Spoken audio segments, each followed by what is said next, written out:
realized that I do something really crazy. It is Red Bull X-Alps 2025. I think it's the event that created the sport. Moritz! The longest hike and fly race in the world. It's 1,280 kilometres this year.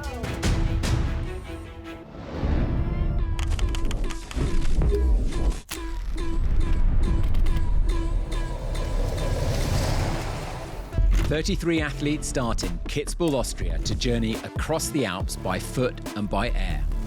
Each athlete has a team of supporters who supply food, advice and shelter for the night.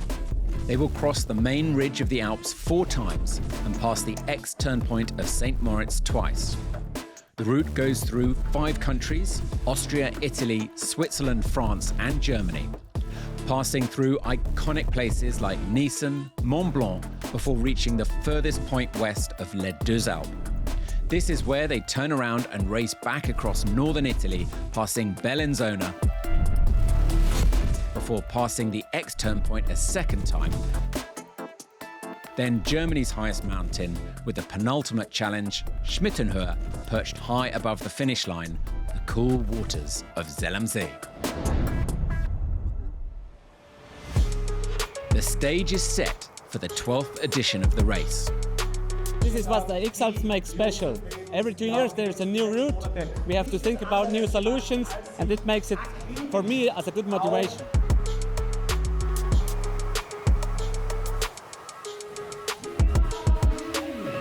Athletes from 17 countries make their way to Kitzbühel, Austria to the start line. There are 17 rookies and 16 veterans. The level is increasing, like in every new sport, the level is increasing every year, so it's really exciting. Show your appreciation for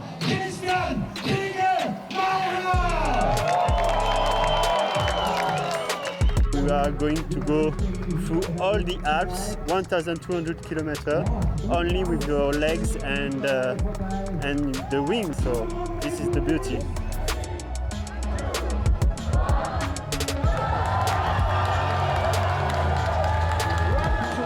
For sure, it's a race and I like to win, but I know there are 32 other athletes. They are really good, prepared, they are ready, they are young, they are fresh, and for me it's a challenge to compete as good as possible and better than ever. First challenge, going up the world-famous ski slope, the Hahnenkamm. A 5.8-kilometre climb rising 870 metres from the valley with brutally steep sections of over 40 degrees.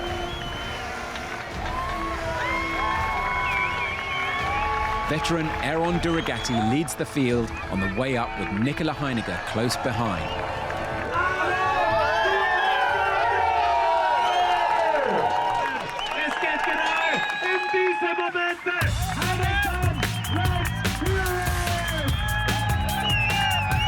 The hike up was intense because we know the weather is flyable and every minute earlier in the year will be more efficient. There was the forecast for thunderstorm in the afternoon over the main ridge in the Alps. So we tried to be fast in the south, in Sexton, to be safe from the thunderstorm. So they inflate their gliders for the first time and launch into the air. One of over 40 flights they need to reach goal. It's 81 kilometers from Kitzbühel to the second turnpoint of Sexton, Italy. But athletes have to make the first crossing of the main alpine ridge.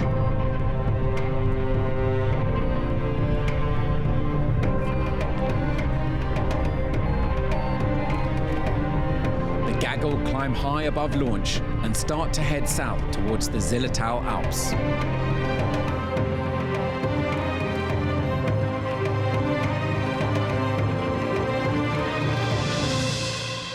On live tracking, the field moves fast. It takes the leaders just 2 hours to reach Sexton. The French athletes Tim Alongi and Damien Lacaze managed to land first. The first stage was nice because we was here in 3 hours and 20 minutes for this 80k. Now pushing up to the Via Ferrata. See you there. The iconic Trecime di Lavaredo, or Dry Zinnen, is next. Vertical cliffs that rise 500 meters straight from the valley floor, and the turnpoint is right at the top. Now we have some rain incoming and we need to Hurry hurry up. let's go.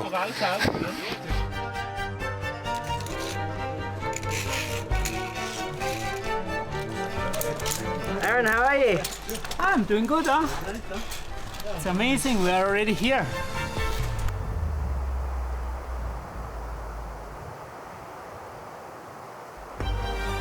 We were the first at the top in a small group. We really pushed hard and wanted to fly down after the Via Ferrata.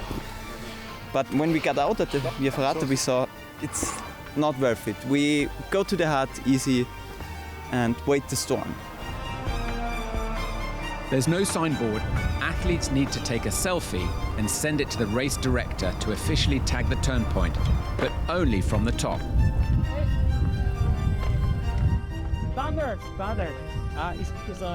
I don't know, but probably. Yes. You did it or not? Yes. Okay. Someone is there or? Yeah, someone is there. But they're really big standards. But Okay, very dangerous. there.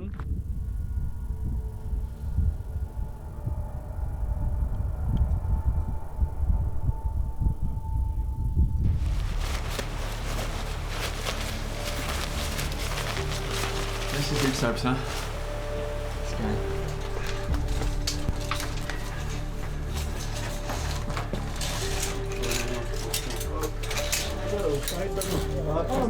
We're waiting for the storm to pass now because it's there are quite many thunders and yeah, flashes.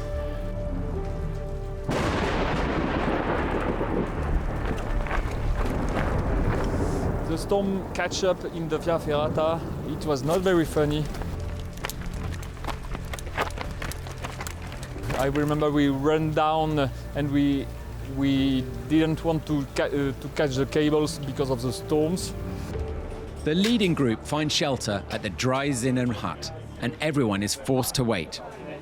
Perched at 2,405 meters, the Refugio has an unrivaled view of Trecime's famous north faces. But on this day, nature steals the show. And then it started to hail. A little bit, a little more, and then so much that the whole ground was covered in hail. And it just didn't stop. And to make things worse, a second storm is about to follow. The chasing group is caught in the middle of the hike up and finds a different place to hide. Still thunderstorms. Outside, so half an hour, 1 hour, maybe. I don't know. It's an old tunnel system inside the mountain, remains from the First World War. We are quite happy to be here because outside there are big lightnings. Yeah, we are basically waiting here to hopefully, cross fingers, that the thunderstorm will pass and we can do the Via Ferrata, and then if we have luck, a nice flight down to the valley to a hot shower and a warm bed. The big thing should be through, but we only have a small time window which does not really allow us to do the Via Ferrata. Yeah, because it's wet and then the next storm is coming in, and so it's too dangerous to do it fastly.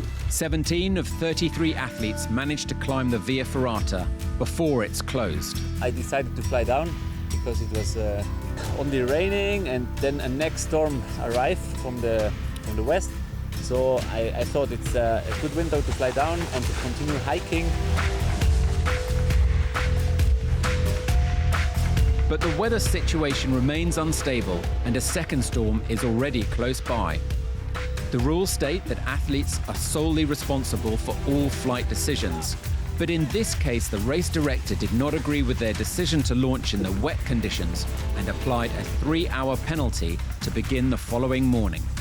We are watching them, and when we get videos that athletes are acting in a very dangerous and a very risky way, the race committee can give them feedback, like a yellow card or like a penalty. The mandatory stop allows those athletes who waited or hiked down to catch up. I think it's not worth it. I think I will walk down. Day one comes to an end.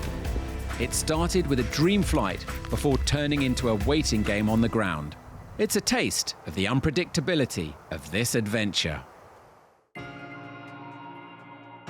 3 days before the main race was the Prologue, a one-day race that took place in Kirchberg, Austria, next to Kitzbühel.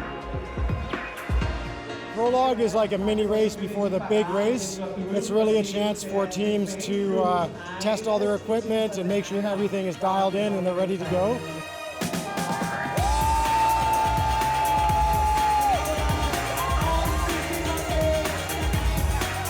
It provides the first indication for the athletes of where they stand with their fitness and flying level. It's also a very real race. Everybody is going very fast. The top 3 places get a night pass, so that's a big motivation to push very hard. Very hot today. The additional night pass allows them to skip one mandatory 7-hour night stop during the main race. They usually only get one for the race. We had a really stable condition, which means that the thermals were really weak and we couldn't climb really high, so we had to navigate a lot. This made the 37-kilometre-long Prologue route with its 8 turnpoints quite the challenge. Known for his brilliance in the air, Maxime Pinot from France makes the most of the weak conditions. So the difference, we made it, I think, to when we top landed on the takeoff of Akenam, just above the stripe here, because we landed with 4 people and the main group was a bit behind us, and we kept the gap with them all the end of the race. Yeah.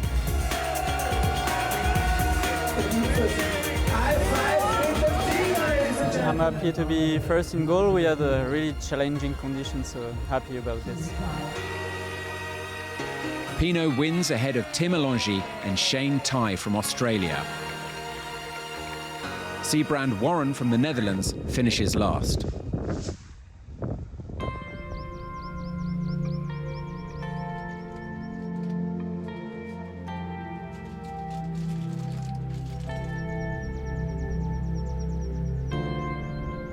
After a 7-hour mandatory rest period, the athletes start fresh into day 2. Murano and St. Moritz are the next turnpoints, but first some athletes still need to tag Tobling-Notten. Via Ferrata is first. I think it'll actually be flyable. So there's about a 2-hour window in the morning where we can fly before it starts getting too windy and overdeveloped, so I want to maximize that. Because the thing is, I think it's going to be, if there's north wind, north phone, we can soar some ridges potentially here. Yeah. Okay, Ben, I'm going to take the north line, just basically along where Kriegall's going. Yeah, it's very challenging. A lot of fun. A little bit scary. It's beautiful. It's worth it.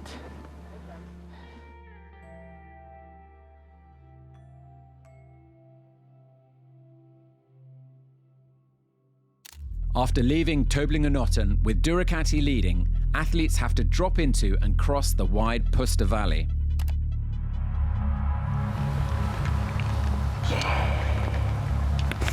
This valley can act like a wind tunnel in summer. Strong valley winds often kick up in the afternoon, making it a dangerous place for low glides. I had huge respect of the second day because there was a big pressure difference between the north side and the south side of the Alps, and this induces the föhn. But we had some good north faces where we could use this wind, and that's the reason why we even on the second day made huge progress. Normally that's a walking day. The weather makes the conditions differently, so you never know exactly what to expect, and you have to try to analyze and to find solutions for this moment.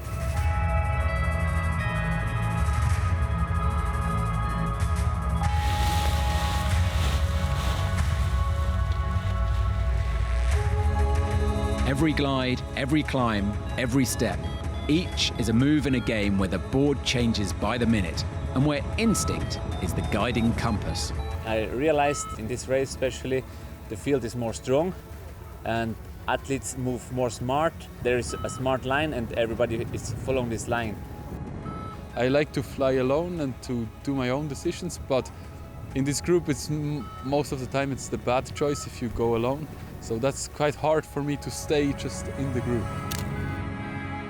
Aaron Durogati has already landed and is about to start his hike to turnpoint 4.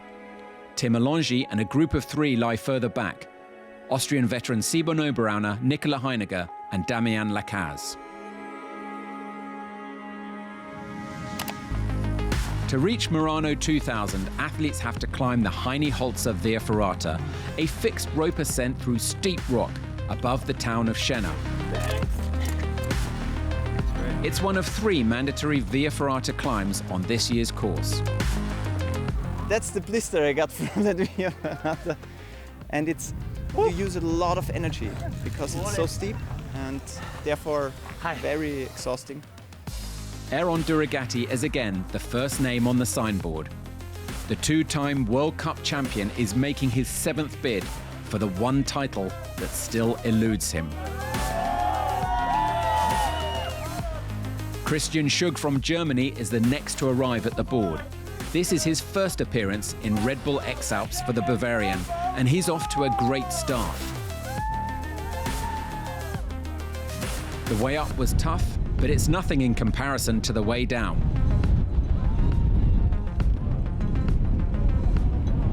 Strong winds can create gusts and lulls with big speed differences, making it hard to control the wing, especially on launch.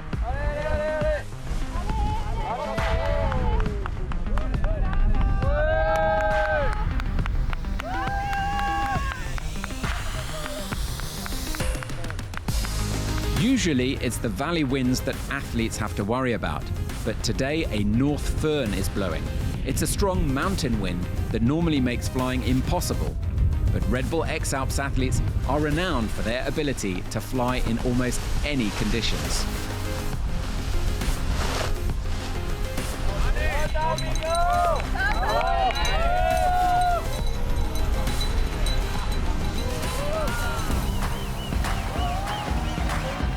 This time, it's Christian Schug who reaches the signboard first. The rookie proves he's able to ride with the veterans. Tommy Friedrich follows in great style. Although only 24, he's a seasoned veteran, competing for the 3rd time. Christian Kriegel Maurer arrives with his Swiss laid-back charm, comfortable in 3rd position.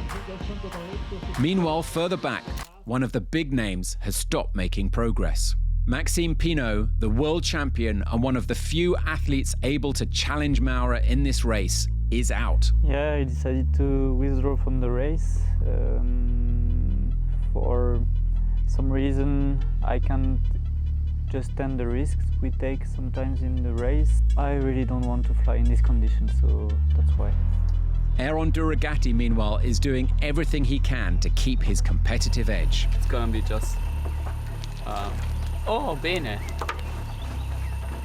Questo anche porterò dietro. I will do a bigger hike later, and this will be my main takeoff of the day. And from there, I'm flying St. Moritz. Oh. Ciao! Schatzi! Ciao, amore! Andrea! St. Moritz is credited as the birthplace of winter tourism in the Alps. It has hosted the Winter Olympics twice and marks the heart and centre of this year's course, with athletes having to pass it twice. It is the X turnpoint.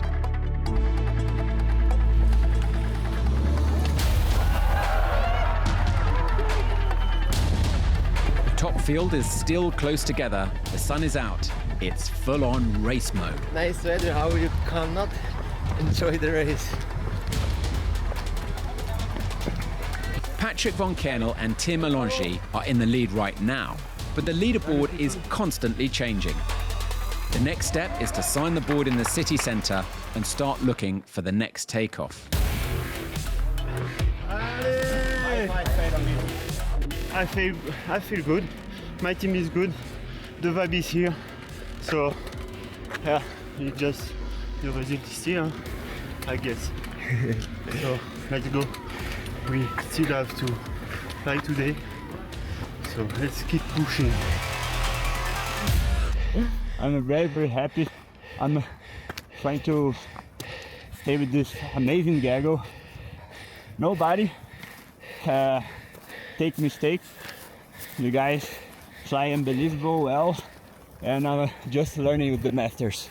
I feel like we're moving relatively quick. I thought I'd take a bit more time to enjoy everything, like I'm enjoying it, but it's a race, so I should treat it as such.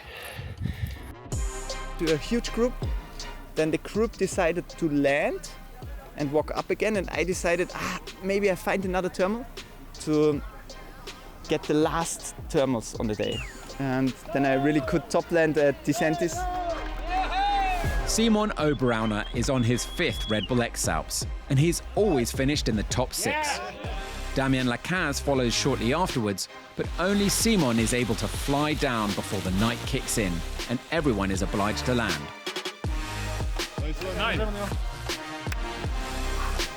Simon will manage to land just in time. His best result so far is 3rd place in 2021, but could that change in this race? I will sleep here, so I have lots of stuff to prepare with my team to sleep and to hike up tomorrow morning to glide down. This is where the supporters take control. They cook and serve dinner, give feedback, discuss routes, supply information, and listen to their athletes. I was almost sure to fly here to the signboard, but then the thermal got really weak. I was not able to climb like the other athletes, and I bumped out here before this, so I had to walk up here. I think tactic-wise it's easier or better to sleep here down in my car instead of up in the mountain. In the morning I can go up. At 6 we are allowed to fly down towards Oberalp Pass, Susten Pass, and then towards turnpoint Niesen. Day 4 starts around DeSantis. 4 days in a row up and down the mountains, and the body is starting to complain. I start to push in the morning with more hiking to Furka Pass for the good position to fly to Niesen. The next turn point is the closest to home for the Swiss pilots, but it's challenging to reach despite the perfect conditions. After the start, I got a good lift, thermal, and it really feels that the invest of hiking will pay off. They call him Kriegel the Eagle for a reason. The other athletes follow and begin their glide towards Niesen. I got stuck in the next valley. I don't know why, but it's typical adventure race. Already 2,000 meter uphill, one flight, but because the weather is so nice, it doesn't matter. I was a bit frustrated because I was waiting for the thermals, for the good thermals, for more than half an hour, and when it starts to climb, the group arrived and we was all together again. All the others went to the valley down and hike up again. For me it's not really a good plan because I'm already at 2,700 meters and I will wait for the thermal. The shadow is coming, so I hope it will work because I don't want to hike. But Aaron is coming, so hopefully we will be strong in the sky. Yeah, the point is just that what you have behind you, you have behind you. I don't know, for sure, like in 3-4 hours, you fly this easy. But then you have maybe the problem to the Grimsel. And I think now it's building a cumulus exactly on the Furka.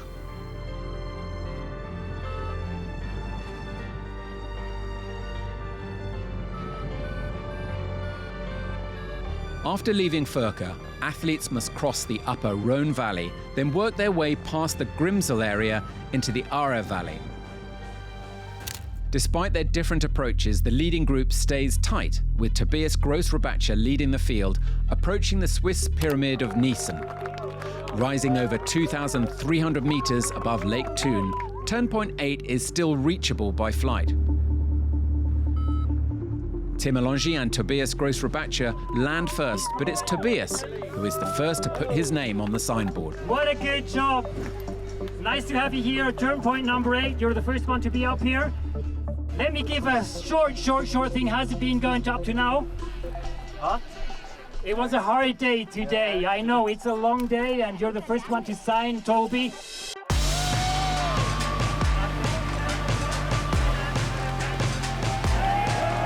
Niesen was the turnpoint with the most visitors. There was fans, but also my family. And it was so nice to arrive there flywise and with other athletes, but also to have this ambient. Wir machen zuerst das hier, wir machen zuerst das Büro, das ist nicht deine Stärke, das wissen wir. Aber wenn das nicht gemacht ist, dann können wir auch nicht. Kriegel, Lars, Nicola and Patrick are at home, surrounded by family and friends. So, das sind die ersten Can you give a sense of the feeling to be here in your home area? Yeah, there is no words to describe that. Yeah, just quite emotional. Thank you, thank you. Danke vielmals. And having all these people around, my son was there. It was really hard to go away from there. I like to stay here, but Mont Blanc is waiting. As well as the third and final mandatory Via Ferrata. The group moves over into the Rhone Valley, crosses the Martigny Valley and continues towards France. Despite the fact that several women have competed in Red Bull X-Alps' history, Celine Lorenz is the race's one and only female athlete this year. Today I started in Descentes and it was quite good. In the beginning I was not super high, but I could reach the first pass and then I came here to the Grindel Pass and yeah, it's not my favorite place because I always have some struggles here. So I tried to fly the same route as the guys did this morning and also the last days. But I got completely flushed down in a really tough valley. And there was a big river and I landed on the wrong side of the river, but I wanted to land safe because there was a big field.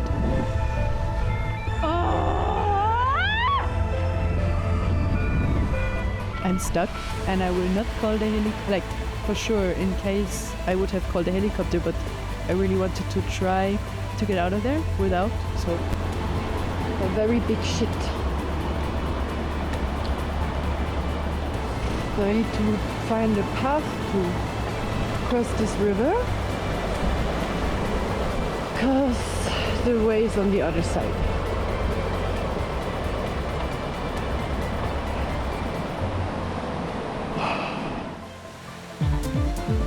But she pushes through the frustration and manages to reach her team. I need to always bring that back to my mind to be like, yeah, I'm here because I love flying and that's why I'm here and it's for me and all these views I have and all this, everything I see, it's for me. Danke euch! Eliminated before the finish, she still reached further than most, testing her limits, embracing the challenge, and living Red Bull X-Alps with full heart and grit.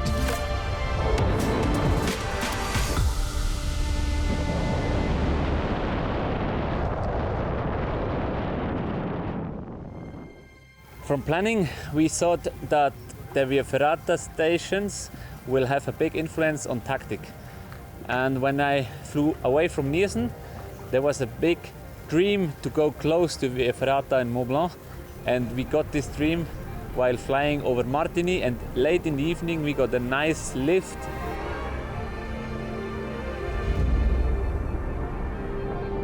We were climbing while looking at the sunset, and then we climbed to nearly cloud base and just continued in the valley and landed there with zero wind.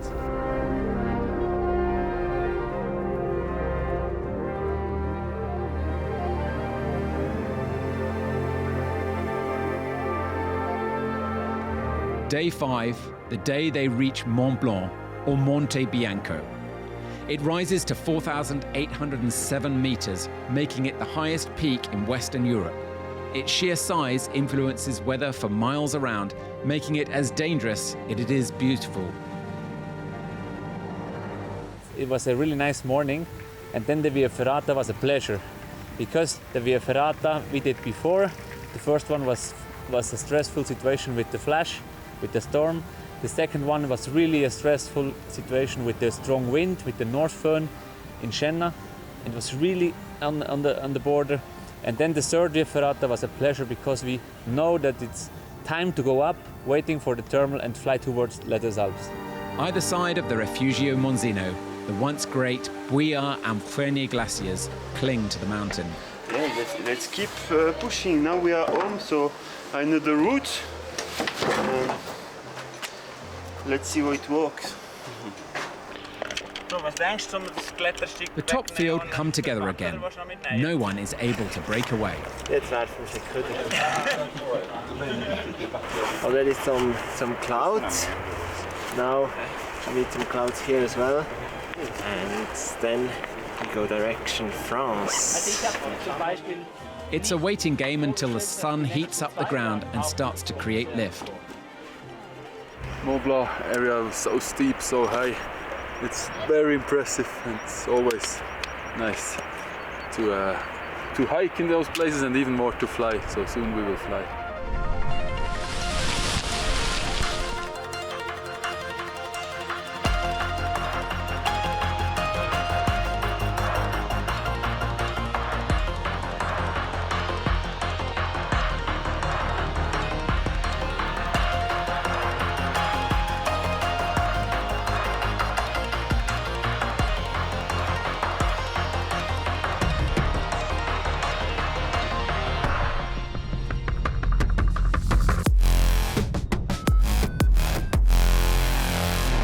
We start on a big group on this Montina hut, and then we get a bit lost in the middle of the way because the conditions were very tricky.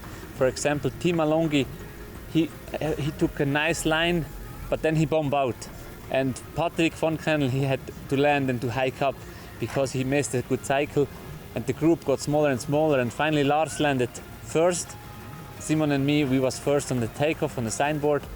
Finally, the master signs the board first. He's the target, the man to beat. For over a decade, one name has defined Red Bull X-Alps, Kriegel Maurer. Since bursting onto the scene in 2009, the Swiss pilot has set the standard every other athlete measures against. He didn't just win his first race, he dominated it, setting the tone for years to come. In total, he's won 8 times. That's 8 consecutive victories. In 2013, he arrived 2 days before everyone else. I'm very happy to be here in that short time. Year after year, rivals tried new strategies to unseat him. But Kriegel always found a way to soar ahead and stay there. Back to Les Deux Alpes, Aaron Durogati and Lars Meerstetter are chasing down Kriegel and Simon. Lars used to be one of Kriegel's supporters, but is now ready to try his luck in this race. 4 leaders seem to be taking control of this race. The way back from Les Deux Alpes was phenomenal. In the first part, we had super thermals. We were flying together, Kriegel, Simon and me. Towards Locarno. We lost each other because I made a small mistake. I was too low. Simon went up. Lars took a really good line. There was one big valley crossing, and I was the only one who dared to do this crossing. We were not so high, and on the other side there was a vulture protection area, so banned for us. And I thought it's possible to fly around this one, and it really worked well. And we was spread in different lines. I mean, there was Aaron, Lars in the front, Simon in the south, I was in between. As day 5 comes to an end, we reach a critical point in the race. By now, athletes have hiked hundreds of kilometers and their bodies are hurting.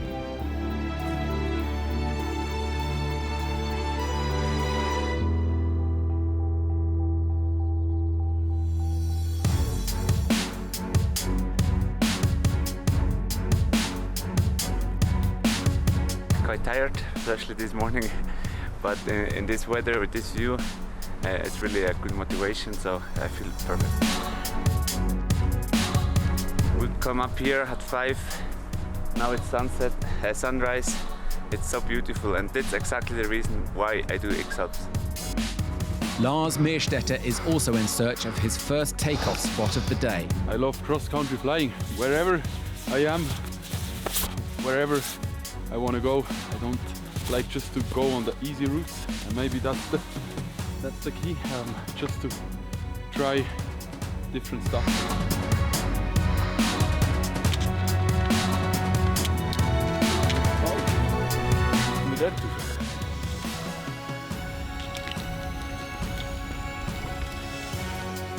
I work as a paragliding instructor and tandem pilot, so I'm mostly flying, and I'm also doing a little bit of office work.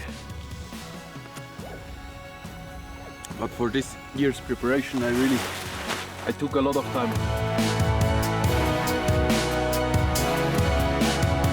We are at St. Bernhard, and it's 100k to Locarno. It's not too easy the way, the airspace in Aosta and then Italy. It's quite difficult, but actually looks good, and we hope to fly there. Athletes need to act within the official flight regulations of each region and avoid no-flight zones, like airports or nature protection areas.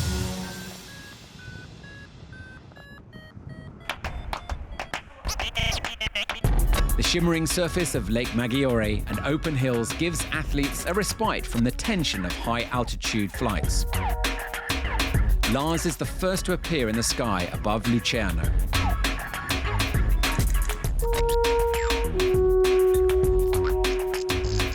The rookie has a defined lead and for the first time signs the board first.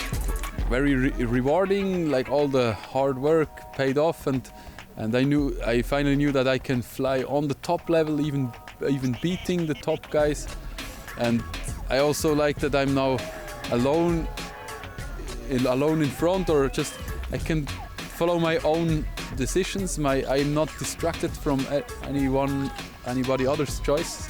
That's how I love it, and unfortunately I could not make a bigger gap to the one behind. From Ascano Locarno, it is only a short glide down to the next turnpoint in Bellinzona. Kriegel is chasing down his former teammate, together with Aaron Durogati and Simon Oberon. Bellinzona is crowned by 3 imposing medieval fortresses, and a new king is in town. Thank you. Good luck.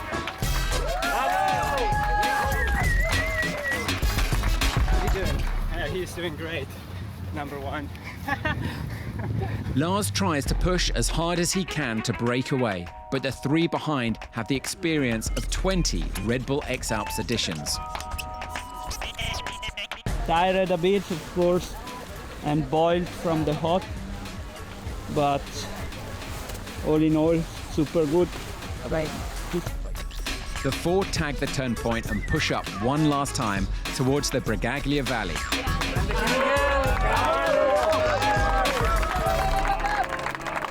Day 6 comes to an end. If it goes well, they could finish within the next 2 days.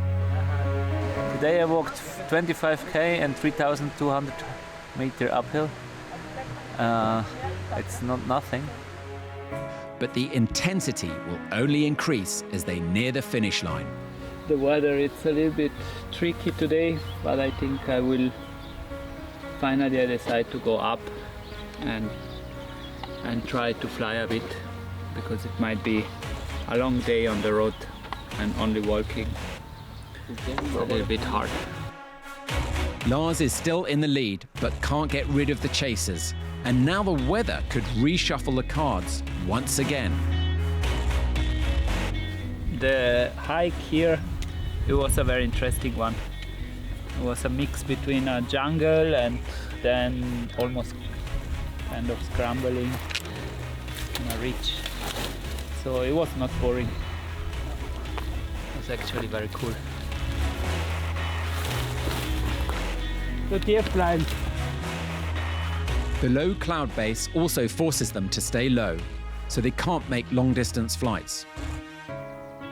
At least I'm gonna fly and I'm not walking down in the valley, which is already cool. Lars takes off towards St. Moritz. He manages to keep the other three in the distance, even dropping Aaron and Simon a little. Only Kriegel is still close behind.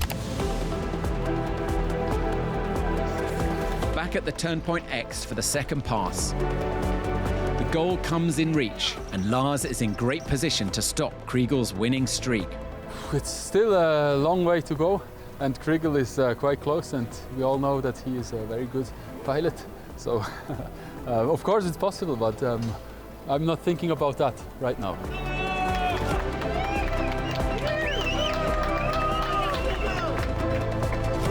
Kriegel still can turn the table, and not only him, the other two are still fighting. I looked at the route before and was like, that would be straight line, that would be cool. I calculated the glide ratio and thought, okay, normally this should work, but if I hit a sinking air mass or everything, I maybe need to land on the glacier. Then the race is maybe over, then I need the mountain guide to get me back. Ich hoffe, der Scheiß geht auf. Ja, es geht. Ich muss jetzt noch voll aufpassen auf den Knopf. It works. When Aaron reaches the signboard in St. Moritz, Simon's name is already there.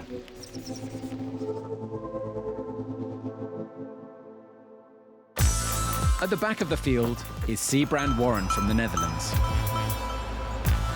You want to eat everything. At the prologue, he came in last by a long way, but he slowly seems to be getting into the racing rhythm.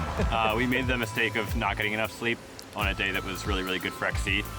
And I was just like, I managed to stay up the whole day, but I was flying real shit.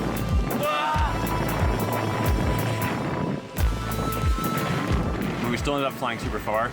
I just like finished the day with this like feeling that I hadn't really taken full advantage. Just took a look at the forecast for the next 2 days. And I think if we push a bit and fly really well, we could still finish the race, which is crazy. We just need 2 150K days. And with a tailwind, it might be possible. My goal in this race was to stay until the end. And I thought that originally would be a challenge to my physical ability. But I think being in last and like being so far behind everyone, trying to convince myself to go on, trying to convince myself that I'm worthy of this race and of all this attention. Every second day, the last athlete is eliminated, but Sebrand has managed to stay in the game so far. And when I forget about the race and all of that, when I forget that I'm trying to go fast, that bombing out has like large consequences, when I forget about that, I fly well. Ooh, got some gusts. Not bad though, not bad at all. If that's the gust, then we're good to take off in that. He will again be last in goal, but it will feel like a great win to him. I think it will gonna be a nice battle, and I'm sure we have good chance to make it, because when we fly in a gaggle we are super efficient and everyone wants to push to get there. So yeah, I'm really looking forward, and I'm really looking forward to be in Salamsey and then have a good time and sleep. But what a great sleep it would be if you could close your eyes as the 2025 champion. It was all open the first time since 8 years, I guess. Since 8 editions, so almost 20 years.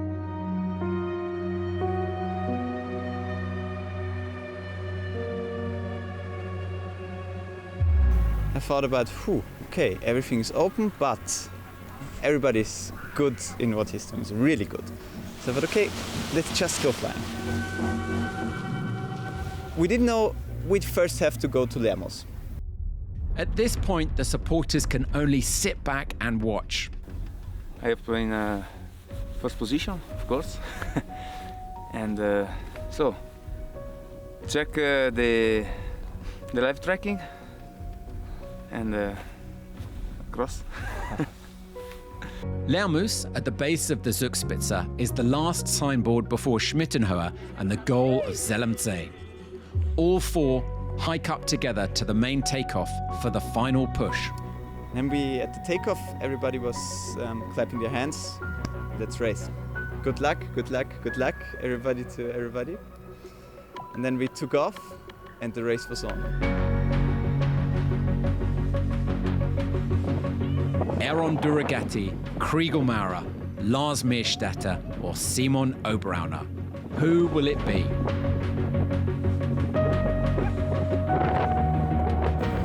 It was very beautiful flying. That was the best flying conditions of the whole race. So it was kind of enjoying the flying, but always not losing the connection to Kriegel. There were two possible routes. One was Karwendel straight line, crossing into Zillertal. Especially the airspaces in Innsbruck are quite difficult. And for me, it was the better way going around the airspace. Ötztal, high mountains, backwind, high cloud base. So, but a detour of about 25 kilometers. The turnpoint of Zugspitze can be cleared in the air. They just need to enter the defined cylinder. We take the Zugspitze turnpoint and Kriegel did a 180-degree turn, turning into Ötztal. And I was like, okay, bam. And Lars also, bam, and we went. The decision felt good. But Aaron decides to take his own line. It's incredibly risky as he has to clear airspace. But if he can pull it off, he will be the new Red Bull X-Alps champion. We went full speed, bar on bar. Everybody pushed as hard as possible. At the beginning I wasn't sure I would make it, but then little by little my glide ratio was getting better and better. Aaron Durogati manages the perfect glide right when he needs it most. Aaron, he did the better choice with his snorkelly route. It's not that nice for flying, but it was faster. For the first time in 16 years, Red Bull X-Alps has a new winner. It's Italy's Aaron Durogati. Crazy also the way I won, alone, pulling on a different line and arriving first. That was really emotional. He has been trying to win the race since 2013 and finally beats 8-time Red Bull X-Alps champion Kriegel Maurer. Amazing! This fly was so crazy. Oh. And my glide to here, it was insane. You came so high. We had all this north. I thought. On one point, I was calling with Johanna, and I told if I will base jump, I will also arrive. That'd be a cool way in. I took a different line, a little longer, but I could stay higher. And in the end, that was all that matters. And so I catched up with them, and we were all together on the final glide, pushing the bar. In the end, I realized that when it gets really weak, it's not my strength. This we also saw already on the prologue, that I'm not able to climb well as the others. And so I was game over.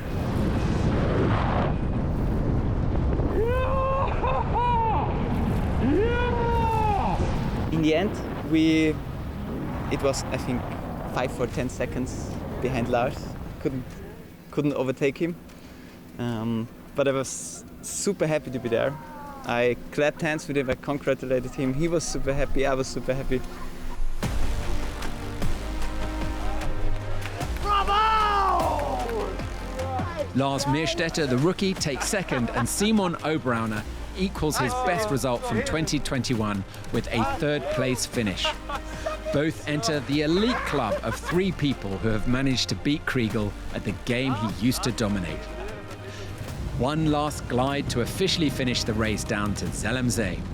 Landing here on the raft with all the people, that was really something. Yeah, I mean, I have won already 2 World Cups, but it was by far not such a feeling like this.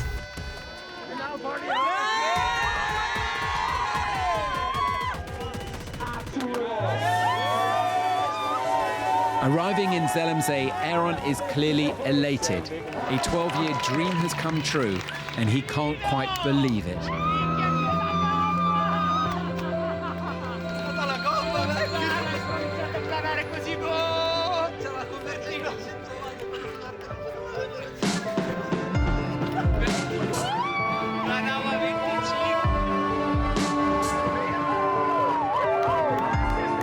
Meerstetter is now a name to remember in the paragliding world. His rookie days are over.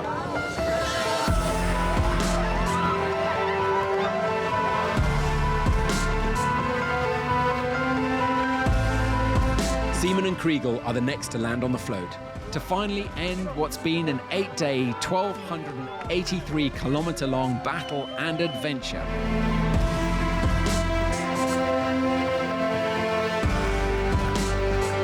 Kriegel was also happy that he was there. Of course, if you win 8 times, it's very tough to be the 4th place.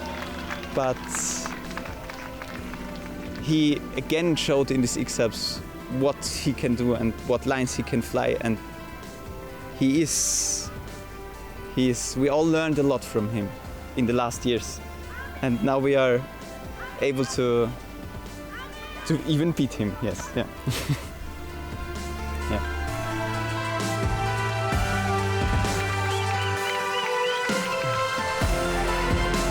Damien Lacaze ends up in 5th, Remy Vaudel in 6th. Tobias Gross-Rebecca lands in 7th position, and Patrick von Kernel touches down with an 8th place finish. "21 of the 33 athletes are able to reach goal before the race window closes, bringing an end to Red Bull X-Alps 2025. Thanks so much for following along, guys. That was amazing. Thank you.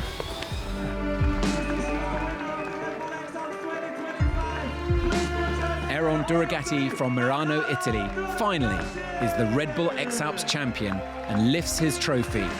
But the Eagle still remains the greatest of all time. Yeah, this year it was a lot of unexpected. I tried several times to escape from the group. I was really pushing in the morning with hiking, and then it was not working on the day. It was a big frustration, and to handle this mentally, for me it was hard, but finally I did, and this makes me proud. We'll be back in 2027 for the next Red Bull X-Alps adventure. See you then.